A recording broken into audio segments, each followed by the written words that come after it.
ኢሳይያስ 6 ነው ዛሬ ማካፍላችሁ በጣም ብዙ ላልናገር እችላለሁ ግን የእግዚአብሔርን እውነተኛ ሐሳብ ግን እናወራለን ቁጥር 8 ላይ ከዚያም የሚለው ከዚያም ብሎ ነው የሚጀምረው ከየትኛው እናይዋለን ከዚያም የጌታ ድምጽ ማንን ልካለው ማንስ ይሄድልኛል ሲል ሰማሁት እኔም እነሆኝ እኔ ላከኝ አልኩት ከዚያም ብሎ ይጀምራል የጌታ ድምጽ ማንን ልካለሁ ማንስ ይሄድልኛል ሲል ሰማሁት እኔም እነሆ እኔ ላከኝ አልሁት የጌታ ድምጽ አለ ለጌታ ድምጽ መልስ የሰጠው ደግሞ እኔን ላከኝ ያለው ሰውዬ ነው ያም ሰውዬ ኢሳይያስ ነው ብዙን ጊዜ ኢሳይያስ ለአገልግሎት የተጠራበት ወይንም ለአገልግሎት ራሱን የለየበት ኦፊሻሊ የታየበት ጊዜ ከዚህ ጊዜ ጀምሮ ነው ብለው አንዳንዶች ይናገራሉ የሚሰጡትም ማስረጃ አላቸው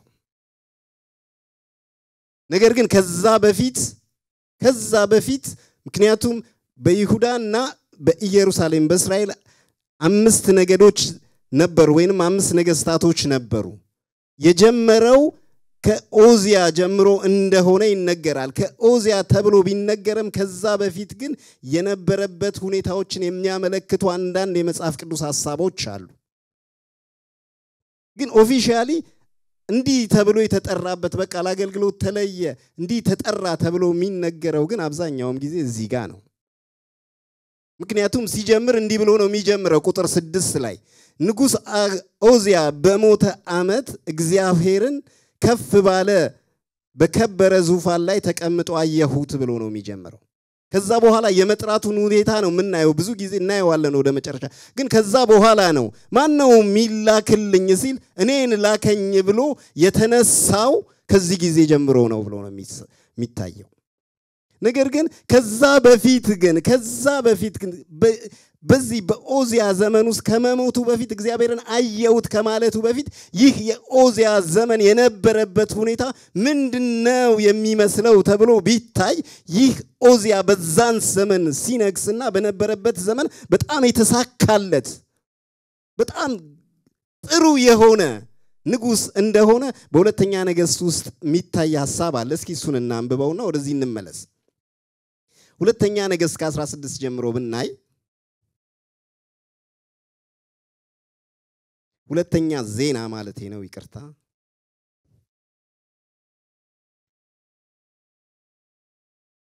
ሁለተኛ ዜና ላይ ስለዚህ ስለ ኦዚያ የተናገረ 26 ከዚያ በኋላ የይሁዳን ህዝብ በሙሉ እድሜው 16 ዓመት የነበረው ኦዚያን ወስደው በአባቱ በአሜሌክ ፋንታ አነገሱት አሜሲያስም እንደ አባቶቹ ሁሉ ካንቀላፋ በኋላ ኤላትንም እንደገና የሰራትንም ወደ ይሁዳ የመለሳት የኦዚያዝ ነበረ ኦዚያዝም በነገሰበት ጊዜ እድሜው 16 ዓመት ሲሆን በኢየሩሳሌም ተቀምጦ 52 ዓመት ገዛ እናቱም ይኮልያ የተባለች የኢየሩሳሌም ሴት ነበረች እርሷም አባቱ አሜሜሌክ እንዳደረገው ሁሉ በእግዚአብሔር ፊት ቅን ነገር አደረገ እግዚአብሔርንም መፍራት ባስተማረ በዘካርያስ ዘመን እግዚአብሔርን በፈለገ መጠንም አምላክ ነገሮችን አከናወነለት በፍልስጤማውያን ላይ ዘምቶ የጌትን የናባስን የአጦኒስን ቅጥፎች አፈረሰ ከዚያም በአዞጣን አጠገብ በቀሩትም የፍልስጤማውያን ግዛቶች ሁሉ ከተሞቹንም እንደገና ሰራ እግዚአብሔርን በፍልስጤማውያን በጎርሳሜን በሚኖሩት አረቦች በሞናባውያን ድል አቀናጀው አሞናባውያንም ለዞሪያን ግንብ ገበሩለት ኃይሉንም ስለገነነ ዝናውንም እስከ ምድር ዳርቻ ወጣ የኦዚያንም የኢየሩሳሌምም ማዕዘን እያለ ይቀጥላል። ይሄ የነበረበት የእርሱ ዘመን እግዚአብሔር በሚያስደንቅ ሁኔታ ድል የሰጠው ጊዜ ነበር። እግዚአብሔር የከበረበት ጊዜ ነበር። ብዙ እግዚአብሔርን የማያከብሩ ነገሮች በኢየሩሳሌም የተወገዱበት ጊዜ ነበር። ያ ብቻ አይደለም፣ እሱ በኖረበት ዘመን የአኗኗር ሁኔታቸውም እንኳን የተለወጠበት ጊዜ ነበር። እርሻቸው የበዛ ነበር፣ ከብቶቻቸው ላሞቻቸው የበዛ ነበር። እንዲህ የሚያስብል ችግር መከራ በእነሱ ዘንድ ምንም ነገር አልነበረም። እሱ በነበረበት የነበረው የፖለቲካ ሁኔታና የግዛት ማስፋፋታቸው እንኳን በጣም የሚያስደንቅ ነበር። ምክንያቱም ከነበሩበት ግዛት እንኳን እስከሚያስፋፉ ድረስ እግዚአብሔር ድልን እየሰጠው የተጓዘ ስኬታማ የሆነ እግዚአብሔር ከርሱ ጋር እንደሆነ የሚያስታውቅ የሚያደርገው የሚከናወንለት እግዚአብሔር ያከበረው በሚያስደንቅ ሁኔታ የእግዚአብሔር ታምራት በእነሱ ላይ የተገለጠበት ዘመን ነበር። ብሌስድ የሆኑበት እግዚአብሔር በእነሱ መካከል እንዳለ የሚታወቅበት እግዚአብሔርን ያከበረ ቅን በእግዚአብሔር መንገድ የሄደ ስኬት በስኬት የሆነ ሰው ቢኖር ኦዚያን ነው። በጣም የሚገርመው ይህ ሰውዬ ከብዙ ስኬቱ የተነሳ እንደውም ቁጥር 14 ወይንም 15 መጨረሻ ላይ እስኪ በረታም ድረስ በሚያስደንቅ ሁኔታ ስለታገዘ ዝናው በርቀት በስፋት ተሰማ ይባላል። በጣም የሚገርመው በጣም ስለታገዘ የእግዚአብሔር ነገር በእርሱ ላይ ስለነበረ ዝናው ከዚህ አይደለም እስከ አጽናፍ ተሰማ፣ እስከ ግብጽ ተሰማ። ምክንያቱም ኦዚያ በነገሰበት ዘመን ኦዚያ ሲባል በአካባቢው ስላሉ ነገስታቶች ሁሉ የሚታወቅ ዝና ያለው የሚሰማ የሚፈራ እግዚአብሔር ያከበረው በውስጥም በውጭም በብዙ ብልጥግና የተሞላ የተሳካለት መልካም ሰው ነበር። አንዳንዴኛ እንደምን ጸልየው አይነት ሰው አይደለም። እኔም ጸልዬ አውቃለሁ። ኦዚያይ በኢየሱስ ስም ይውደቅ ብዬ ሳይገባኝ እዚህ ቃል ማለት ነው ብላችሁ ካወቃችሁ አላውቅም። እኔ ግን ብዬ አውቃለሁ። የዛኔ ድሮ ነው የኦዚያ መንፈስ ብዬ ብቻ። ክብር ለጌታ ይሁን። ኢየሱስ ለዘላለም ጌታ ነው። ሳይገቡን የምንላቸው በዚህ ቃል በጣም ብዙ ብዬ ስለማቅ ነው። አንዳንዴ የሚያውቋችሁ ይቆረጡ እንደተባለው አይነት ነገር እኔም ብዬ ስለማቅ ማለት ነውና ስለዚህ ሰውዬ እንደሚገባ ሳይገባኝና ሳልረዳ በፊት እንዳላ ያደረገኝ የኦዚያ መንፈስ ነው ይቲኝ ጌታ የተባ ግን ኦዚያ እንደዚህ አይነት ሰው ነበር። ተሳካለት ሰክሰስ የሆነ ሰው ነበር። በጣም የሚገርመው ኢሳይያስ የተጠራው እንዲህ ተብሎ ነው።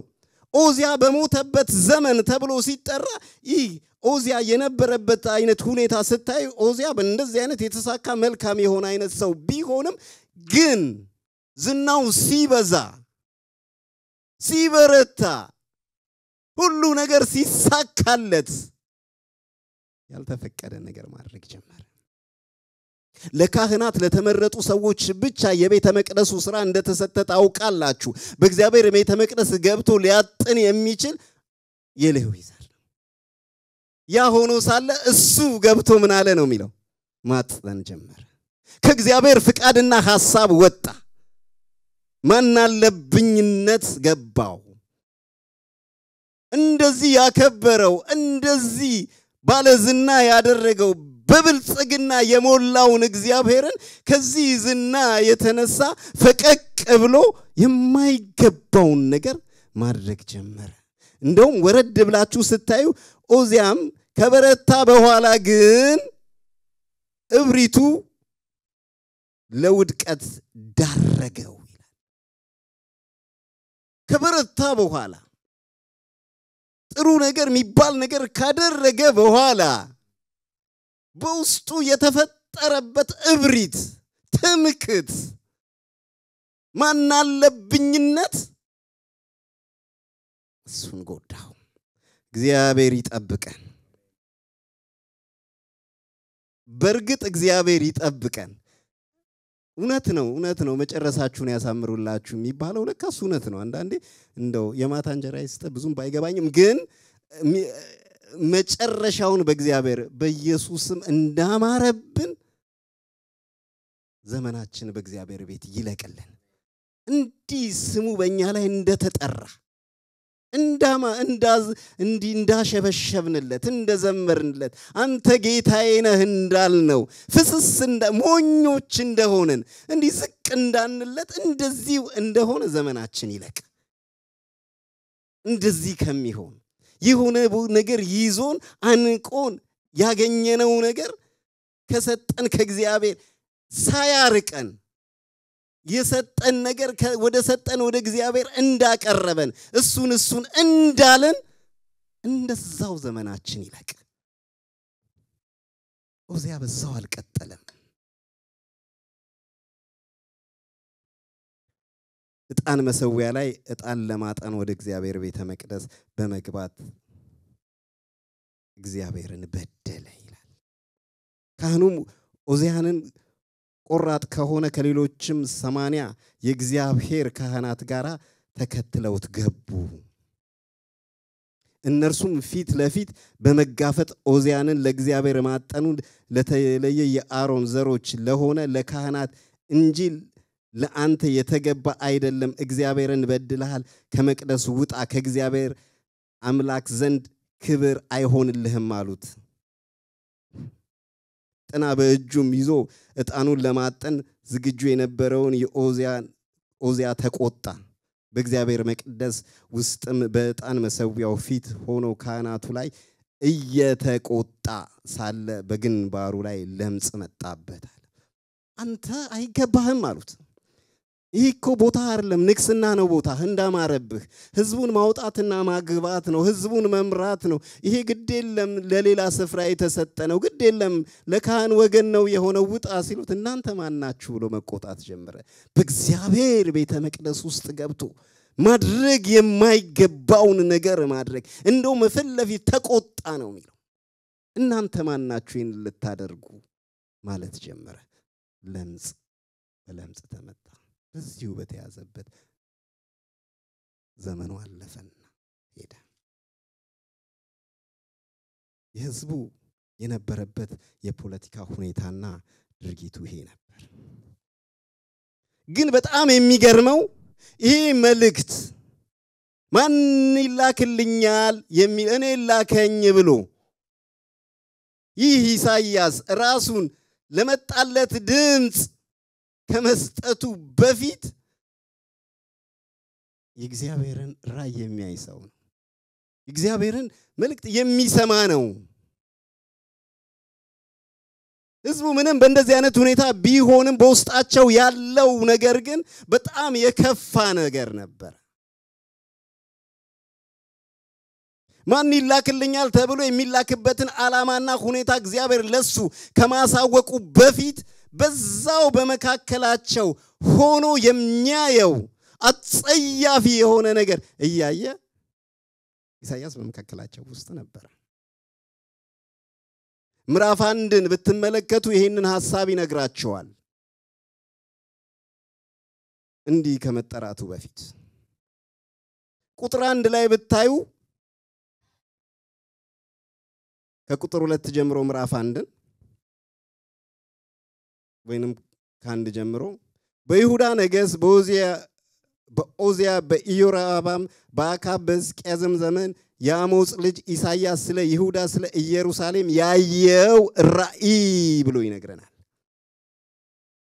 ይህ ኢሳይያስ በህዝቡ መካከል ነው ያለው ከህዝቡ ምንም ተለይቶ አይደለም በህዝቡ መካከል ሆኖ ግን ስላለው ስለ ህዝቡ ግን የሚያየው ራእይ አለው የሚመለከተው ነገር አለ ቤት መካከል ነው ያለው በይሁዳ በህዝቡ መካከል ሆኖ የሚያየው ራእይ አለ በዚህ መካከል ነው እግዚአብሔር ይሄንን እንደጠራ ሰማያት ሆይ ስሙ ምድርም ሆይ አድምጪ እግዚአብሔር እንዲህ ሲል ተናግሯልና ልጆች ወለድኩ አሳደግኳቸው እነርሱ ግን አመጹብኝ በቃ ያየው ይሄ ነው አመጹብኝልና እንደውም ሰውን እግዚአብሔር የወለዳቸው ልጆቼ ብሎ የጠራቸው ይህ የቃል ኪዳን ህዝብ በሚያስደንቅ ሁኔታ ከግብጽ ባርነት አውጥቶ የኔ ብሎ የሚጠራው ይህ ሕዝብ ልጆቼ የሚላቸው ራሳቸውን ከእንስሳ ጋር ሲያወዳደሩ ይታያል። በጣም የሚያሳዝን። እነርሱ ግን አመጹብኝ። በሬ ጌታውን አህያም የባለቤቱን ጋጣ ያውቃል፣ እስራኤል ግን አላወቀም፣ ሕዝቤም አላስተዋለም። ይህንን የሚያየው ኢሳይያስ በዚህ ሕዝብ መካከል ነው ያለው። እሱም ግን እግዚአብሔር እንዲህ ይላል፣ ልጆቼ የኔ የምላቸው የወለድኳቸው ልጆቼ ቃል የገባውላቸው እነዚህ ልጆቼ አህያ እንኳን የጌታውን ቤት ጋጣውን እርሱ ያውቃል። ሕዝቤ ግን ምን አላለም? አላስተዋል። በቃ አላወቀኝም። ምን ያህል ጥፋት፣ ምን ያህል ከእግዚአብሔር ሐሳብ እየወጡ ባለበት ሁኔታ ነው የሚታየው። እንደዚህ አይነት ሕዝቦች ናቸው አሁን ያለሁበት ይልና ወረድ ብሎ ጠለቅ ብሎ ሲነግረን እንዲህ ይላል፣ አህያ የባለቤቱን ጋጣ ያውቃል፣ እስራኤል ግን አላወቀም፣ ሕዝቤም አላስተዋለም። አላወቀም፣ አላስተዋለም በደሉን። አህያ እንኳን ያውቃል፣ እንስሳው እንኳን ያውቃል፣ ጋጣውን ያውቃል፣ ቤቱን ያውቃል። ሕዝቤ ግን አላወቀም። የዚህን ያክል ደንዝዟል፣ የዚህን ያክል ከኔ ሐሳብ ርቋል።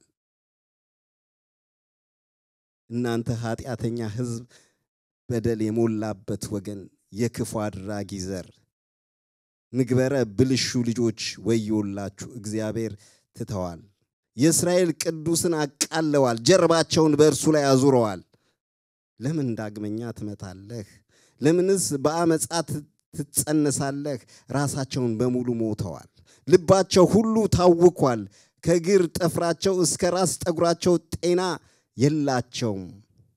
ቁስል በጣም የሚዘገንን እግዚአብሔር የኔ ያለው ሕዝብ ከሱ በምን አይነት ፍጥነት እንደራቀ ልቡ እንደሻሸ በእግዚአብሔርና በእነሱ መካከል ያለ እጅግ የሰፋ ልዩነት ልጄ የሚለው ሕዝብ እንደዛ ባለበት ሁኔታ ኢሳይያስ ይህንን ሁሉ ራእይ ያያል፣ ይህንን ሁሉ ይመለከታል። በጣም የሚገርመው 5 ላይ ደግሞ በተለየ መልኩ እንደገና ስለ ሕዝቡ እግዚአብሔር የሚናገረው የሚያሳየው ራእይም ነበር።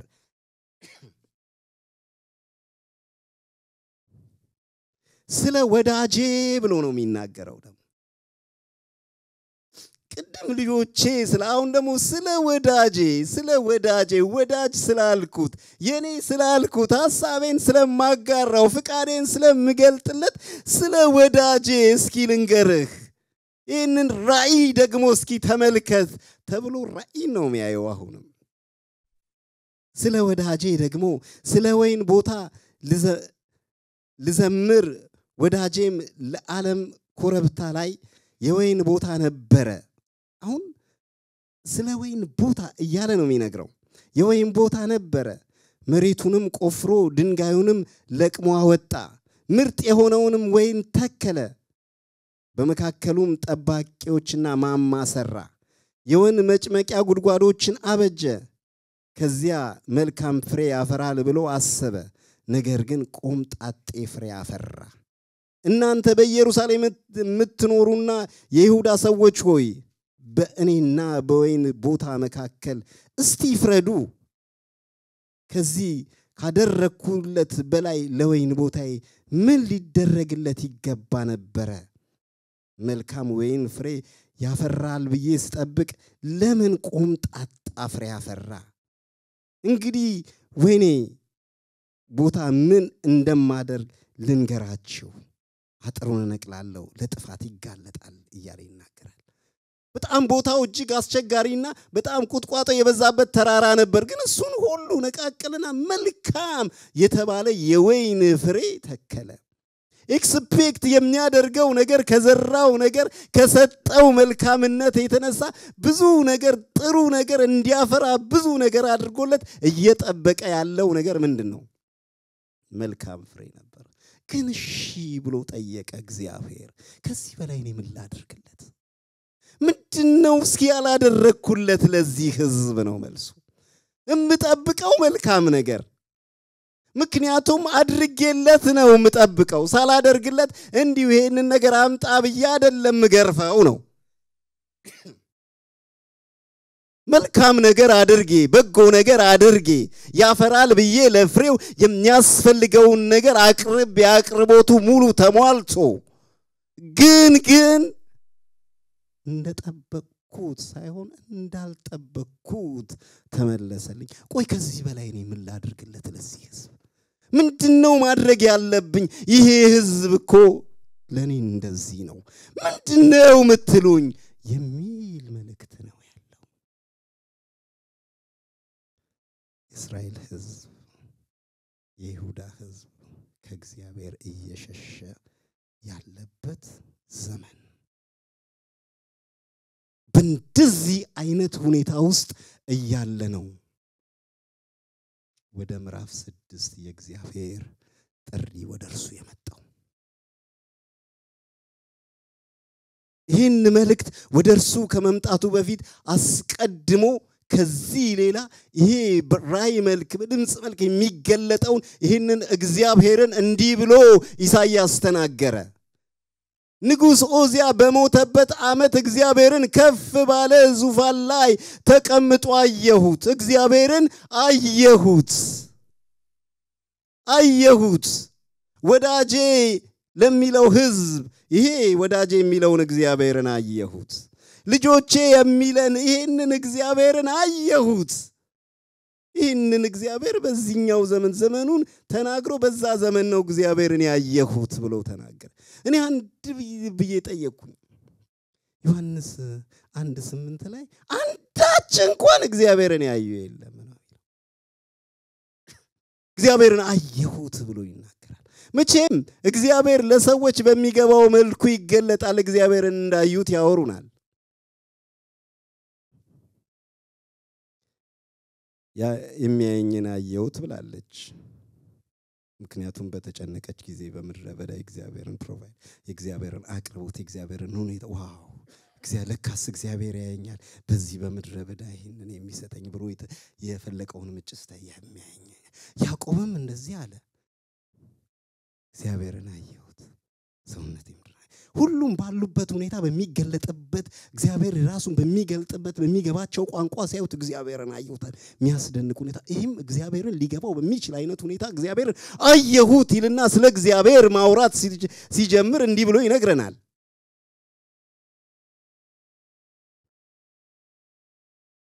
አየሁት የልብሱም ዘርፍ መቅደሱን ሞልቶ ነበር። ከዚህ በኋላ ያለውን ነገር በተለያየ አይነት መልኩ ለማየት ሞከርኩ። ምንም ልቤ ሊሞላ የሚችል ነገር ማግኘት አልቻልኩም። እንዲሁ ነው ማነብላችሁ። ጌታ ይመስገን። ጌታ ይባርከኝ። አሜን አሜን። እሺ ሱራፌልም ከእርሱ በላይ ቆሞ ነበር። እያንዳንዳቸው 6 ክንፍ ነበራቸው። በሁለት ክንፎቹም ይሸፍኑ ነበር። ሁለት ክንፎቹም እግሩን ይሸፍኑ ነበር። በሁለት ክንፎቹ ይበሩ ነበር። እርስ በርሳቸውን በመቀባበል ቅዱስ ቅዱስ የሰራዊት ጌታ እግዚአብሔር ምድርን ሁሉ በክብሩ ተሞልታለች ይሉ ነበር። ምክንያቱም እግዚአብሔርን ሲያዩ እግዚአብሔር እንዲህ ነው ያየሁት፣ እግዚአብሔር እንዲህ ነው። የልብሱም ዘርፍ መቅደሱን ሞልቶ ነበር። ሁለት ደግሞ ምንድነው የሚል ክሩቤል ነው የሚለው ሱራፊሎችም ሸፍነው ፊታቸውን። ምክንያቱም እግዚአብሔርን ያየ መጽሐፍ የሚለው ይሞታል ነው የሚለው። አይቶ ሚተርፍ የለም ነው የሚለው። ምክንያት እንደው እንደ ወዳጄ አፍ ለአፍ እነጋገራለሁ ያለው እንኳን ሙሴ ያየኝ አይድንም፣ ሂድ ከፈለክ በሰንጣቅ ዓለት ውስጥ ቁም፣ ፊቴን ሳይሆን ጀርባዬን ታልፋለህ ተብሎ በዛ ምልክት ቢኖርም የሰንጣቅ ዓለቱ በዛ ውስጥ አልፎ ነው እግዚአብሔርን ጀርባ አይቶ ሲወርድ ኧረ በእናትህ እንጠፋለን ፊትን ሸፍንልን ብሎ የእግዚአብሔር ማስፈራትና ክብር የተገለጠው የእግዚአብሔር ግርማ የእግዚአብሔር ሉዓላዊነት ጠዋት በጣም ነው ኢየሱስ ለዘላለም ጌታ ነው። ጠዋት የነበራችሁ ጌታ ይባርካችሁ የነበራችሁ ያ መንፈስ ይግባባችሁ።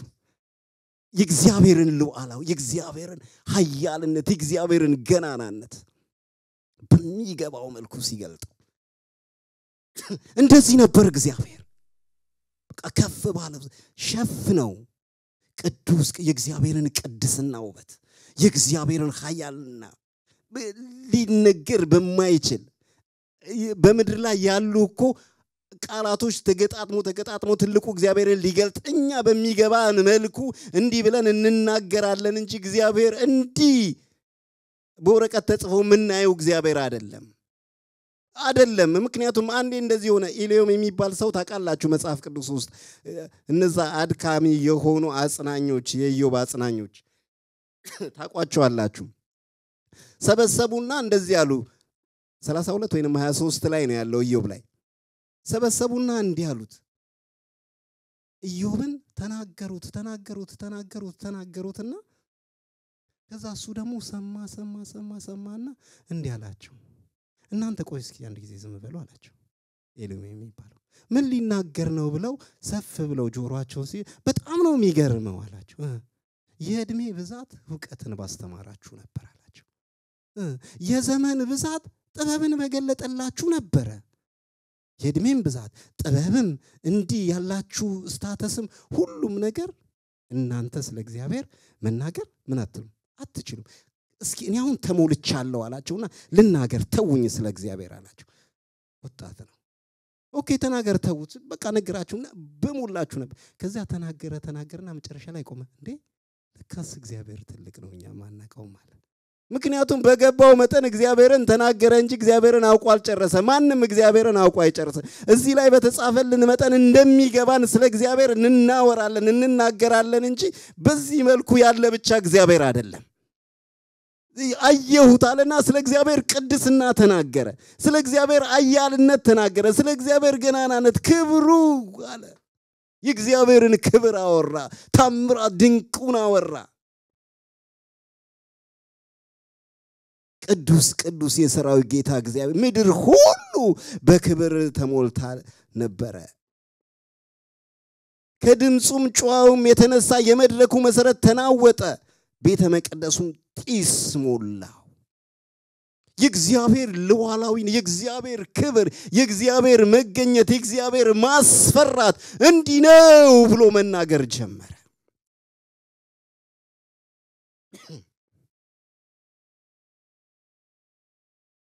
እኔም ከንፈሮች የረከሱብኝ ሰው ነኝ። ልክ ሲያየው እግዚአብሔርን በክብር ሲያየው ራሱን ማየት ጀመረ። ዋው አለ። ይሄ እግዚአብሔር የተገለጠልኝ እግዚአብሔር እኔ እኮ ከንፈሮቼ የረከሱብኝ ሰው ነኝ። ወደ ራሱ ተመለከተ።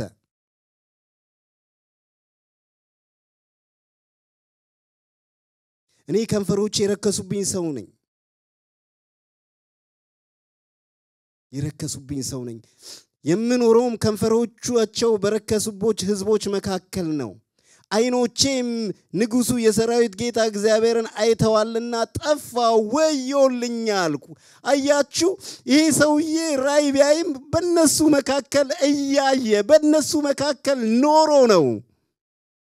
ቅድም የዘረዘርናቸውን በህዝቡ መካከል እየተከሰተ ስለ እግዚአብሔር ያላቸው ስል እንዴት እንደበዘዘ ጥሩ ያለ ነው የህይወት መመላለስ እንዴት እየተመላለሱ እንደነበረ የሚያየው ይህ የእግዚአብሔር ባሪያ በእነሱ መካከል አብሮ ሲወጣና ሲገባ ትልቁ እግዚአብሔርን ሲያየው ወይኔ እኔ ከንፈሮቼ ልክ ከነሱ እኩል መናገር የሆንኩ ከንፈሮቼ የረከሱብኝ ሰው በእነሱ መካከል አብሬ ምወጣና ምገባ በመካከላቸው ሆኖ ይሄንን እግዚአብሔርን አየ። ወይኔ ጠፋው አለ። ወይኔ ያለቀልኝ አለ። ምክንያት ቢባል ይሄ ትልቁን እግዚአብሔርን አየው።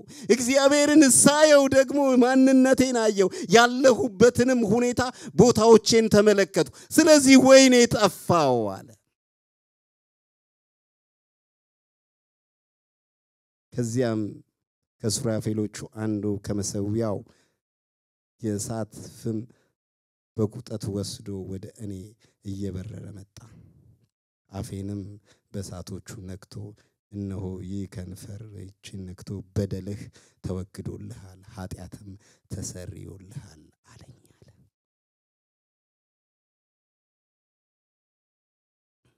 ምክንያቱም በእንደዚህ አይነት ሁኔታ ውስጥ ያለ ሰው ነው ልክ ሲመጣ እግዚአብሔርን ሲያየው የእግዚአብሔር መልአክ አፉን ነካው። ያለበት ሁኔታ በህብረተሰቡ ዘንድ ነው ያለው፣ በጎረቤቶቹ መካከል ምንም ልዩነት የለም። ግን እግዚአብሔር መጥቶ ጠፋው ሲል ዳሰሰው። ኃጢአት ተሰርዮልሃል፣ ነጽተሃል። በቃ ነጽተሃል። ማንነትን እግዚአብሔርን ስታይ ገብቶሃል፣ አውቀሃል፣ ነጽተሃል። ከዚህ በኋላ ነበር እግዚአብሔር ድምጽ የመጣው። ይሄ ድርጊት ከተፈጸመ በኋላ ነበር የእግዚአብሔር ድምጽ ለርሱ የመጣው። ከዚያ በኋላ የሚለው ይሄንን ድርጊት ነው። ከዛ በኋላ የእግዚአብሔር ድምጽ ወደሱ እንዲህ ሲል መጣ።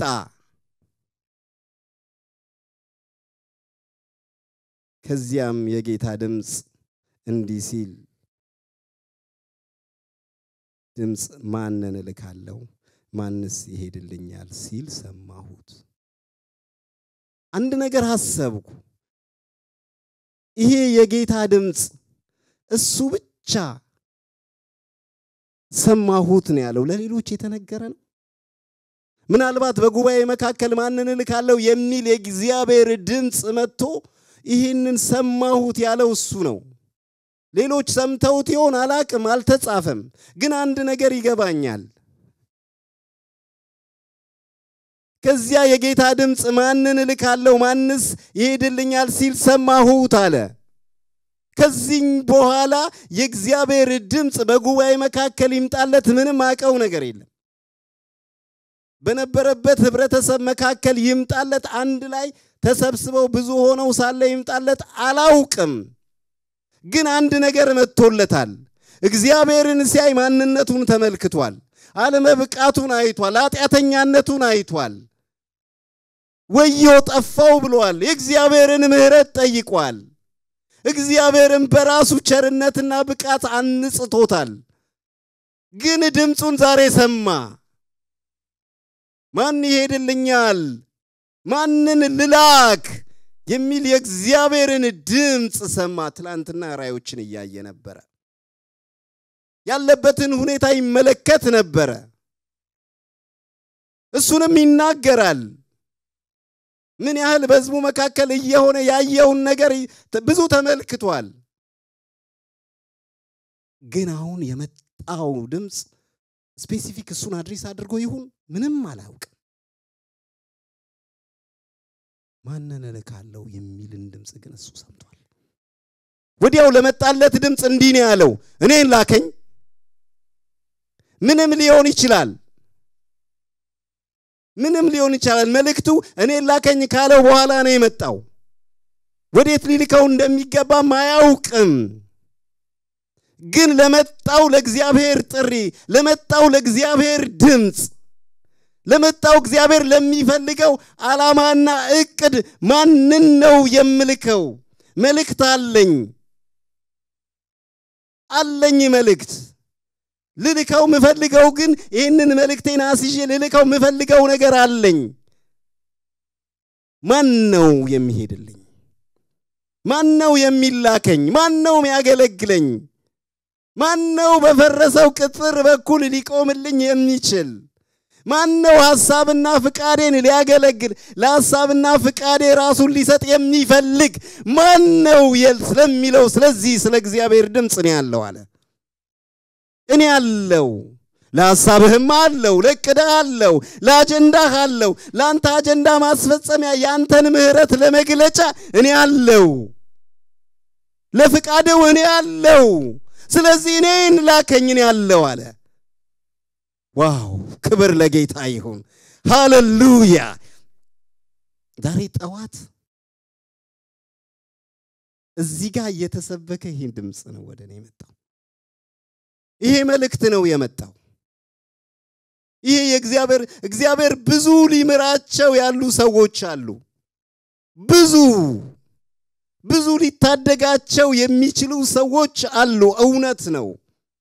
የእግዚአብሔር ዘላለማዊ ዕቅድና ሐሳብ በሰዎች ውስጥ አልፎ ለብዙ ሰዎች ሊደርስ ይፈልጋል። እውነት ነው። እግዚአብሔር ሊሰራበት የሚፈልግበት ዘመን ቢኖር ይሄ እውነት ነው። ሪቫይቫል እውነት ነው። የእግዚአብሔር ሐሳብ ወደ ብዙ ሰዎች ይደርሳል። እውነት ነው። ለዚህ ዘላለማዊ ሐሳብ ለዚህ ለእግዚአብሔር ዕቅድ ማን ነው ዛሬ በፍቃዱ ራሱን ለእግዚአብሔር የሚቀድስ? ማን ነው ለሚመጣው ለዚህ ለእግዚአብሔር ድምጽ እኔ ያለው እኔ ላከኝ ፍቃድን ለመፈጸም አሜን ለፍቃድ ብሎ ራሱን ሊሰጥ የሚችል በመካከላችን ያለ ማን ነው? ማን ነው? ምናልባት የምታዩት ጭው የሚያስብል ነገር ነው። ይሄ ማንዴት የምትሉት በጣም የተዘበራረቀ የምታዩት እይታ የተበላሸ የምትሰሙት ጭው የሚያስብል ወደ ኋላ የሚጎትት እንዳትሄዱ የሚያደርግ ብዙ ነገር ሊሆን ይችላል። እግዚአብሔር ግን በዘመናት መካከል ለሕዝቡ ለዓላማው ለዕቅዱ የሚፈልገው ሰው አለ። ለመልእክቱ ማን ነው? ማን ነው? ዛሬ ይሄ መልእክት ነው ዛሬ ይዤ የመጣሁት። ለዚህ ለእግዚአብሔር ሐሳብ ለዚህ ለእግዚአብሔር ዕቅድ ለዚህ ዘላለማዊ ዕቅዱና ሐሳቡ ለዚህ አጀንዳው ራሴን በፍቃዴ ሰጣለሁ አሜን ለፍቃድ ይኸው የምንል ስንቶች ነን? ማን ነው? አውቅም ሰውዬ ግን እንደዚህ ብሎ መለሰ። አለሁ እኔ ላከኝ ሰው አንተ ፈልገህ ምትልከው ሰው ፈልገህ እንዴ? እኔ ያለው አንተ ሰው ለምን ትፈልጋለህ እንዴ? እንዲያገለግሉ ፈልገህ በፈረሰው ቅጥር ሊቆምልህ የሚፈልግ ፈልገህ መልእክት ኖሮህ መልእክት አድራሽ ፈልገህ ሰውን ማዳን ፈልገህ ሊያድንልህ የምትችልውን ሰውን አጥተህ ለእንዴት ይሆናል? እኔ ያለው እንዴት ይሆናል? እኔ አለሁ። ዋው! ክብር ለጌታ ይሁን። ለዚህ ጥሪ በፍቃዳችን እንድንመለስ እግዚአብሔር ይርዳን። ግን የእግዚአብሔር ድምጽ ዛሬ እንዲህ ነው። ምንም ጥያቄ የለውም። ማንም እግዚአብሔርን አይቶ ኖርማል መሆን የሚችል ራሳችንን እንኳን አሁን የሆነው ጌታን ካወቅንና ጌታን ሳናቀ በፊት ያለውን ነገር በጣም ልዩነት አለው። እንደ መጀመሪያው በፊት ጌታን እንደማናቀው በፊት አሁን መሆን አንችልም። ምክንያቱም ቀምሰነዋል፣ ምክንያቱም አይተነዋል። ማንም ያላየውን እግዚአብሔር በክርስቶስ ራሱን ሲገልጥልን ያየው የለም በቅፎ ያለው ልጁ ተረከው አይደል የሚለው። ስለዚህ በተተረከልን ይሄስ በክርስቶስ ማንነት አይደል እንደ እግዚአብሔርን ያየነው። እግዚአብሔር በማን ተገልጦ እግዚአብሔር በማን ታይቶ እግዚአብሔር ዘላለማዊ ዕቅድና አጀንዳው በማን ወደኛ መጥቶ በክርስቶስ አይደል እንዴ? በልዩ መገለጥ አይደል እንዴ እግዚአብሔርን ያየነው? የእግዚአብሔርን ፍቃድ የተመለከትነው መንግስቱን ያየነው የሚያጓጓንን ነገሮቻችንን ተስፋ ያየነው የቆምነው ሳቃችን ያማረብን በመውጣት በመግባታችን እሱን እንድናከብር እንደ ሞኞች እዚህ ጋር ፈሰስ እንድንል ያደረገ እግዚአብሔር በክርስቶስ ተገልጦልን አይደል እንዴ? ነው በራሳችን እንዲና እንዲያ ብለን የምንቆጥረው ነገር ኖሮን አይደል ነው እግዚአብሔር በክርስቶስ ስለቀረበን እንጂ ምህረቱን ስላበዛልን ስላየነው እግዚአብሔርን ማንንም ያላየውን እግዚአብሔርን በክርስቶስ ተተርኮልን ስለገባን ነው ወደሱ የመጣ ነው። ይህ ከሆነ እኮ እንዲያለው የእግዚአብሔር ፍቃድ አለ። ዛሬ የእግዚአብሔር አጀንዳ አለ። ብዙዎችን ሊምር፣ ብዙዎችን ሊያድን፣ ብዙዎችን ሊታደግ መጀመሪያ በክርስቶስ ወደሱ ያቀረበን እኛን አይደለ? ስለዚህ ለዚህ አጀንዳ ራሱን በፍቃዱ የሚሰጥ በመካከላችሁ ማን ነው? ይህንን ሐሳብ ይህንን ዕቅድ በክርስቶስ ያለውን ያ የዘመናት ሐሳቡን ሊፈጽም እኛን የመረጠ እግዚአብሔር ያየን እግዚአብሔር ለዚህ እውነት ጨክኖ ሊነሳ የሚችል በመካከላችሁ ያለ ማን ነው? ይህ ነው መልእክቴ። ይህ ነው የእግዚአብሔር አጀንዳ። ማንን ልካለው የሚለው የእግዚአብሔር ዘላለማዊ ዕቅድ ዛሬ ለእናንተ ይሄ ነው። ማን ነው?